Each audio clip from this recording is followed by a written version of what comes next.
I have been impressed to 저는 speak 하나님의 사랑과 하나님의 계명에 대해 말씀해야 한다는 영감을 받았습니다. 저는 하나님의 만인에 대한 온전한 사랑이 그분의 복음 계획의 모든 축복에 담겨 있으며 하나님이 주시는 가장 중요한 축복들은 그분의 율법에 순종하는 자들에게 주어질 것이라는 사실에 대해 말씀드리고자 합니다. 이것은 부모가 자녀들을 사랑하고 가르칠 때 지침으로 삼아야 할 영원한 원리입니다. 일부 사람들이 사랑과 율법 사이에서 느끼는 혼란을 보여주는 4가지 빈번한 예를 먼저 들겠습니다. 동거를 하고 있는 젊은이가 근심하는 부모에게 말합니다. 저를 사랑하신다면 다른 결혼한 자녀들과 마찬가지로 저와 그 사람을 받아들여 주실 겁니다. 부모의 명령이나 압력에 반항하는 청소년이 이렇게 선언합니다. 저를 사랑하신다면 제게 강요하지 않으실 거예요. 이 2가지 예에서 계명을 어기고 있는 사람은 부모의 사랑이 하나님의 율법이나 부모의 가르침보다 우선되어야 한다고 주장합니다. 다음의 2가지 예는 하나님의 사랑의 효력에 대한 사람들의 혼돈을 보여줍니다. 다음 생에서 가족관계를 향유하려면 부부가 영원한 결혼을 해야 한다는 교리를 거부하는 사람이 이렇게 말합니다. 만일 하나님이 정말로 우리를 사랑하신다면 이런 식으로 남편과 아내를 갈라놓으실 거라고는 믿지 못하겠습니다. 다른 사람이나 인종이 겪도록 하나님이 허용하신 고난을 보고 자신의 신앙을 잃었다고 말하는 사람은 이렇게 결론을 짓습니다. 만일 하나님이 존재하고 우리를 사랑한다면 이런 일이 일어나도록 두지 않았을 것입니다. 이 사람들이 영원한 율법을 믿지 않는 이유는 그것이 자신들이 이해하고 있는 하나님의 사랑의 효력에 반하기 때문입니다. 이러한 입장을 취하는 사람들은 하나님의 사랑의 본질이나 그분의 율법과 계명의 목적을 이해하지 못합니다. 하나님의 사랑은 그분의 율법이나 그분의 계명에 선행하지 않으며 하나님의 율법과 계명의 효과는 그분의 사랑의 목적과 영향력을 감소시키지 않습니다. 부모의 사랑과 규칙들도 마찬가지입니다. 우선 하나님의 사랑을 생각해 봅시다. 누가 우리를 그리스도의 사랑에서 끊으리요? 사도 바울이 물었습니다.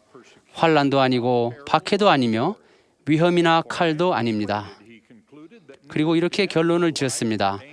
내가 확신하노니 사망이나 생명이나 전사들이나 권세자들이나 다른 어떤 피조물이라도 우리를 하나님의 사랑에서 끊을 수 없으리라.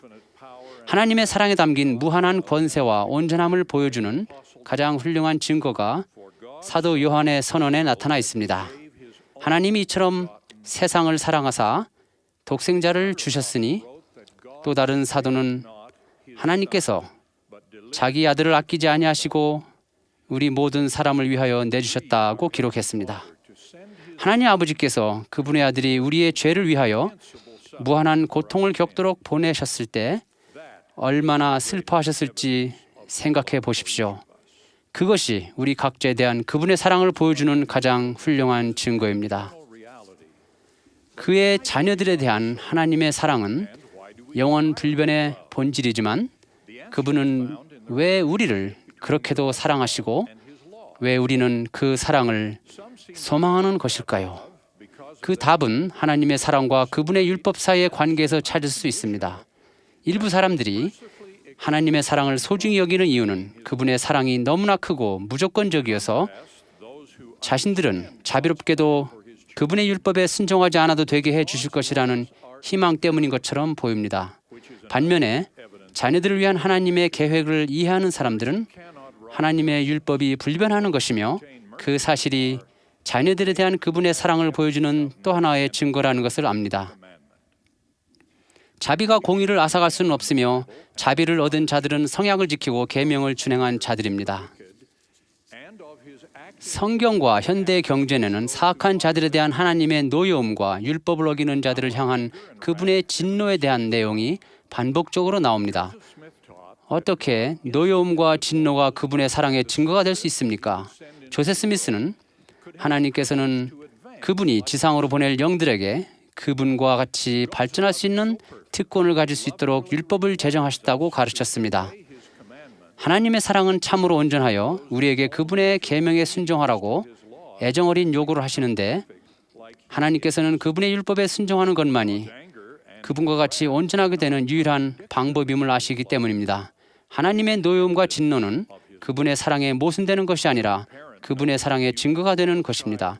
모든 부모는 자녀가 스스로를 파멸시키는 행위를 할 때 목적을 가지고 화를 내거나 이에 실망하면서도 여전히 자녀를 온전히 전적으로 사랑할 수 있다는 것을 압니다. 하나님의 사랑은 참으로 만인을 위한 것이어서 그분의 온전한 계획은 그분의 모든 자녀, 심지어 그분의 율법에 불순종하는 자들에게조차 많은 은사를 부여합니다. 필멜의 육신은 그러한 은사 중의 하나로 하늘의 전쟁에서 첫째 지체를 지켰던 모든 자들에게 주어졌습니다.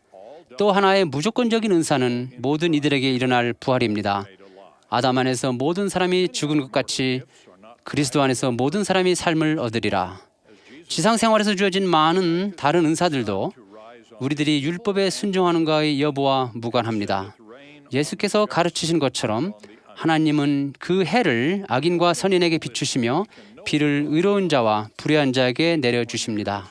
우리가 귀를 기울이기만 한다면 우리는 불순종할 때조차도 하나님의 사랑을 알고 느낄 수 있습니다. 최근에 교회로 다시 돌아온 여성이 성찬식 말씀에서 이런 이야기를 했습니다. 하나님께서는 제가 그분을 거절했을 때에도 늘 그 자리에 계셨습니다. 언제나 저를 인도하셨고 그의 친절하신 자비로 저를 감싸고 위로하셨습니다. 그러나 저의 분노로 인해 그러한 상황이나 느낌을 알아차리지 못했습니다. 하나님의 가장 큰 축복들은 분명 하나님의 율법과 계명에 순종할 때 주어집니다. 핵심적인 가르침이 현대의 계시로 주어졌습니다. 이 세상의 기초가 놓이기 전에 하늘에서 변경될 수 없게 선포된 율법이 있어 모든 축복은 이에 근거를 두나니 우리가 하나님에게서 어떠한 축복을 얻을 때에는 그것이 근거를 두고 있는 그 율법을 순종하였으므로 얻게 되는 것이니라. 이 위대한 원리는 많은 것들의 이유를 밝혀주는데, 예를 들면 자비와 공의가 속죄로 인해 함께 충족되는 것을 이해할 수 있게 해줍니다. 또한 하나님께서 그분의 자녀들이 선택의지를 행사하기에 앞서 개입하지 않으시는 이유를 설명해 줍니다. 선택의지, 즉 선택할 수 있는 우리의 능력은 우리를 지상으로 이끈 복음 계획의 근간입니다. 하나님께서는 특정한 사람들의 복리를 보호하기 위해 다른 사람들의 선택의 결과에 미리 개입하지 않으십니다. 심지어 사람들이 서로를 죽이고 다치게 하거나 억압할지라도 간섭하지 않으시는 이유는 그것이 우리의 영원한 진보를 위한 하나님의 계획을 무너뜨릴 것이기 때문입니다. 하나님께서는 다른 사람들의 선택의 결과를 우리가 인내할 수 있도록 축복하실 것이지만 그러한 선택을 미리 막아주시지는 않을 것입니다. 만일 사람이 예수님의 가르침을 이해한다면 그는 하나님 아버지나 그분의 성스러운 아들이 그들의 사랑을 그들의 계명보다 중히 여기신다고 추론할 수 없을 것입니다. 다음 예를 생각해 보십시오. 예수께서 성역을 시작하셨을 때 그의 첫 메시지는 회개였습니다. 그분은 간음증에 잡힌 여자를 정죄하는 대신 자비를 보이셨지만 그녀에게 가서 다시는 죄를 범하지 말라고 하셨습니다. 예수께서는 이렇게 가르치셨습니다. 나더러 주여 주여 하는 자마다 다 천국에 들어갈 것이 아니요 다만 하늘에 계신 내 아버지의 뜻대로 행하는 자라야 들어가리라.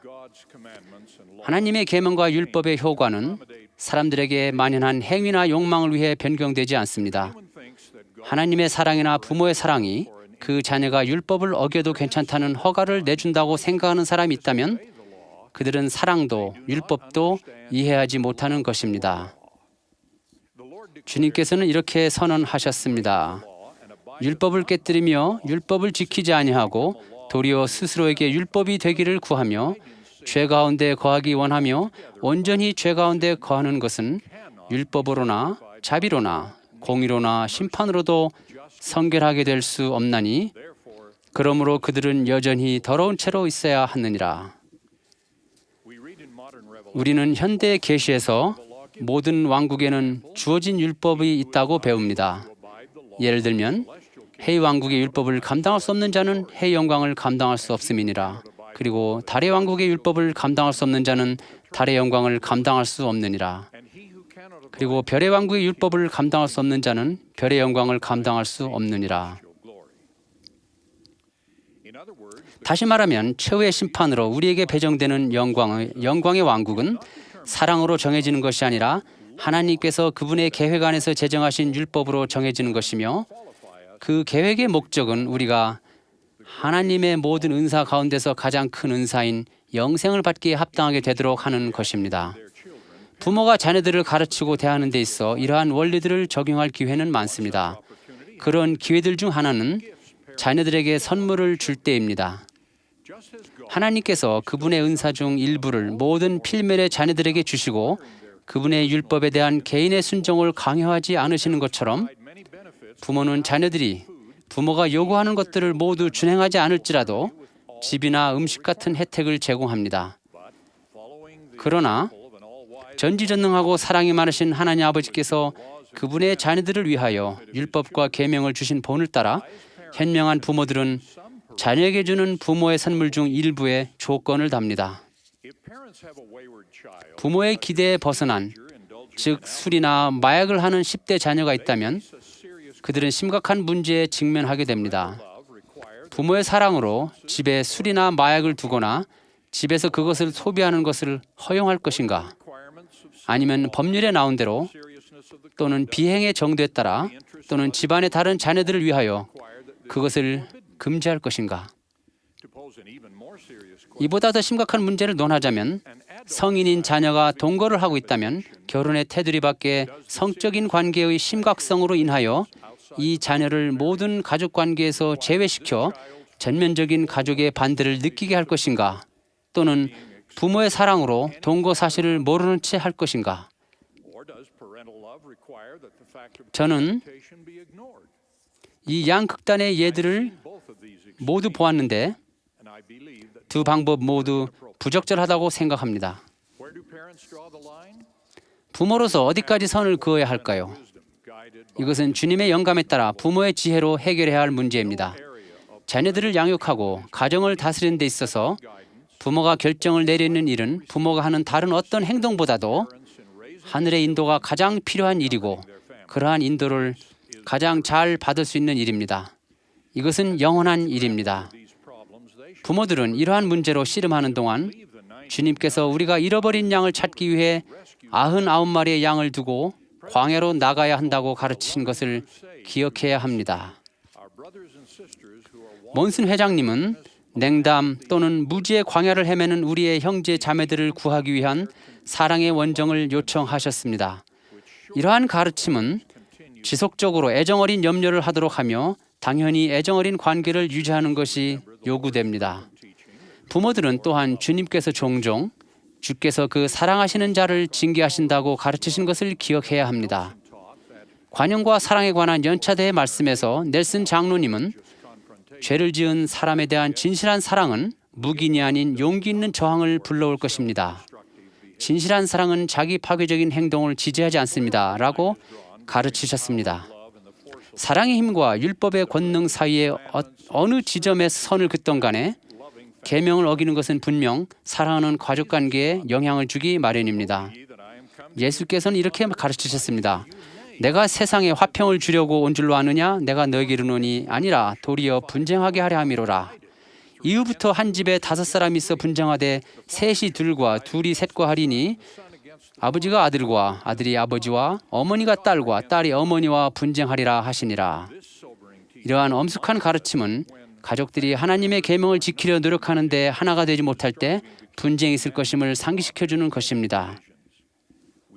우리는 사랑하는 가족관계를 손상시키는 것을 피하기 위해 최선을 다하지만 때로는 그런 후에도 관계의 손상이 일어날 수 있습니다.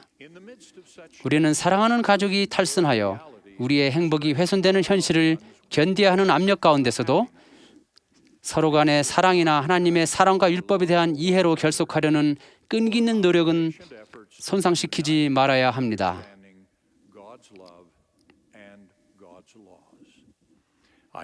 이 말씀이 구원의 계획의 일부요 그리스도의 교리이며 진실하다는 것을 간증드리며 예수 그리스도의 이름으로 전합니다. 아멘.